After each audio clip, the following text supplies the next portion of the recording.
हम सब अभी अहिल्या माता की नगरी में सब खड़े हैं, जहाँ पे अहिल्या माता के शासन काल की आज भी हमें गर्व महसूस होता है। हम आज भी उसे बड़े गर्व से याद करते हैं।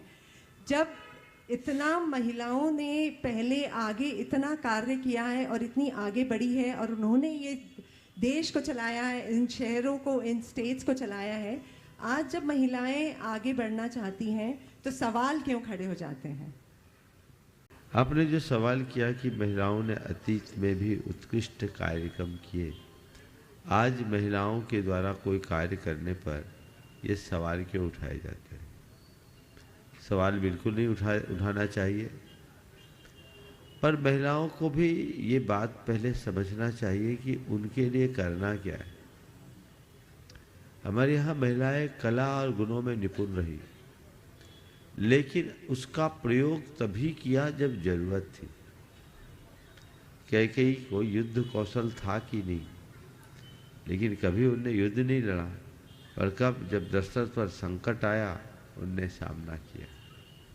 अहिल्याबाई जब राजगद्दी को संभाली, कब? जब उनने अपने पति को खोया तब। दुर्गावती या लक्ष्मीबाई ने भी ये सब किया तो कब? जब जरूरत पड़ी तब। आज तो पति के रहते ही अहिल्याबाई बन जाओगी। और अहिल्याबाई का आदर्श भी अपनाऊं। अहिल्याबाई के बारे में मुझे बताया गया कि इतनी बड़ी योद्धा होने के बाद भी कभी सिर का पल्ला नहीं गया। ये आदर्श सोचने की बात है। हम अपने सांस्कृतिक परंपरा को कहां ले जा रहे हैं? एक बात ध्यान रखो,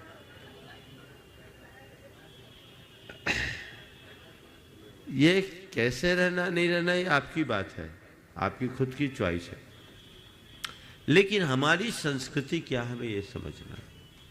एक कैसी विडंबना है, एक नारी यदि कोई नारियोचित कार्य करती है तो उसके लिए कोई प्रशंसा नहीं मिलती,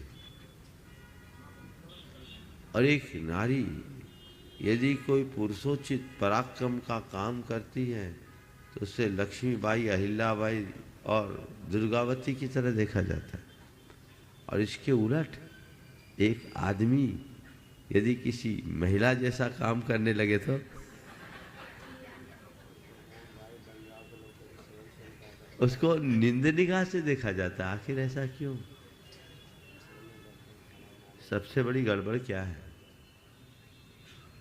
आज जो विकृति में देखना तो ये है कि हर नारी नर बनने की होड़ में लगी है। नारी वह रह नहीं पा रही है, नर वह बन नहीं पा रही है। नारी नारी बने और उसमें नारीत्व विकसित हो,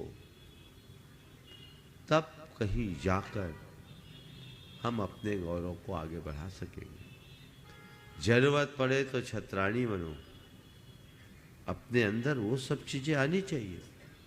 ये सारे स्किल को अध्ययन काल में नारियों को भी पढ़ाया जाता था। हमारे यहाँ कहा नारी च गुणवती धत्ते सृष्टे अग्रिमम पदम। गुणवान स्त्री सृष्टि में अग्रिम पद को धारण करती।